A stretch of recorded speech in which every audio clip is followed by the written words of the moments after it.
Ooh, oh, I don't know if this is nice or bad or what, but I was, my friend tried to get me to break up with his ex for him.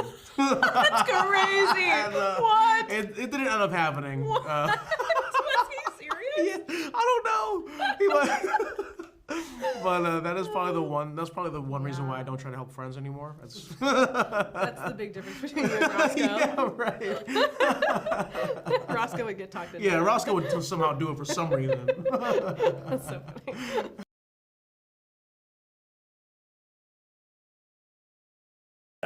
You know, I think Jack and I are both really into video games, so I think it wasn't that hard to really imagine what it's like to talk to someone like online gaming style. And also, again, like Jack is great, Dan and Bobby are really great at telling a story. So I think a lot of it was just really great writing and just really making sure that we were able to tell their story, like in a great positive way.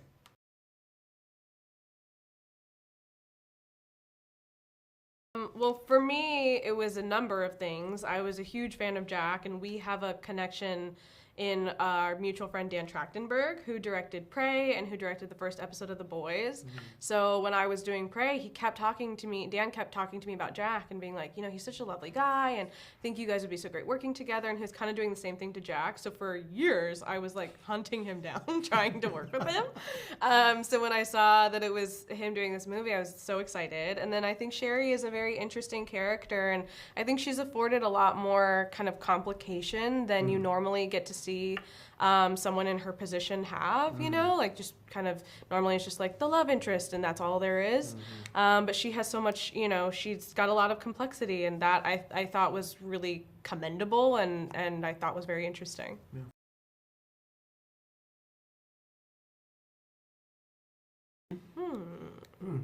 Yeah. I don't know. For me, it was honestly how different she was than any of my other characters. She was a lot more, I think, kind of typically I've been a part of projects that are very like genre and very action heavy for my role.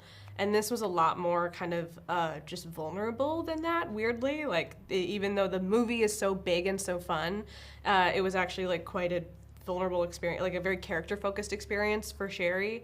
So that was kind of like the new and exciting thing for me. Sure. I don't know, what about you? I think just the level of preparedness that I felt like I kind of was just like coming on like at the last couple months of work. So I think that just like really jumping in after not working for a while and being around everyone who was so locked in to their parts that like I just felt a little.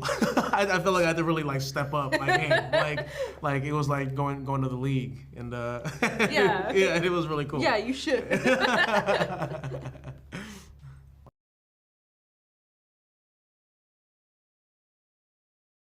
That to me was what made her so interesting, you know, is that like the more time you spend with her, I think the more interesting hopefully she gets, and the more there is to learn about her. And Dan and Bobby were so interested in having like very fleshed out kind of plans and conversations with her that aren't even necessarily in the movie, but very much inform what we were doing. So I think that was really the thing to me, was that like you kind of meet her as one thing and she becomes so much more, and that to me is what makes her special.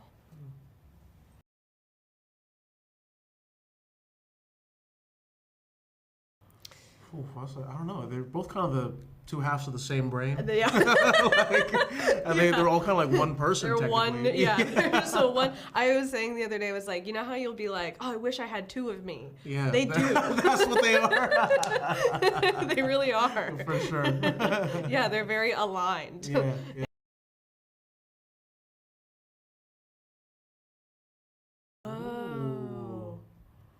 Oh, huh. She just thinking about it now. Ooh, oh, that's interesting. Dang. That was the reaction. Like, bro, that blew my mind. What a crazy question. Oh my God. I know, I'm like going through the Rolodex. Yeah, right. Oh God. It's just, do you have an answer? I think, you know, a lot of my characters don't necessarily go through, they go through pain, but like, I don't know if I kind of want them to suffer. It makes them more complex that way. You know what I mean? Like the pain that they go through is kind of kind of for the story. I would be concerned about my characters if they didn't have pain. You know, like Carrie from Legion, she did a lot of fighting. I think that was necessary for her to feel the pain. Also, I guess, I don't know. Maybe, what about emotional pain? If you could take emotional pain. Oh, for emotional pain, oh man. Probably Reginald, probably my vampire character for sure. He's kind of an emotional wreck. So I'd take that away from him. Yeah, for I would sure. do Naru from Prey. Yeah. I would take emotional pain away from her.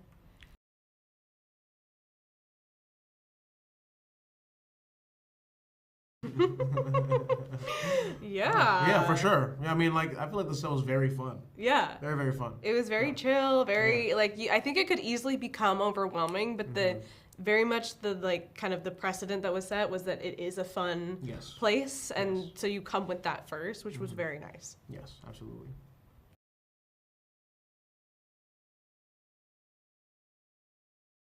I was like, go ahead. Yeah, I was like, I mean, like, I saw him at work. You talked with him today. Yeah, Ray, I mean, just nobody shows up the way that Ray does. He's so committed. He's so, he just has this energy that is so infectious and unlike anything else. And it really kind of automatically makes you jump into gear. And he, you know, he's so, I think in this role, he brings so much, like, fun and he's such like a weird, twisted, delightful sociopath. And it's such a fun way to see this character be played.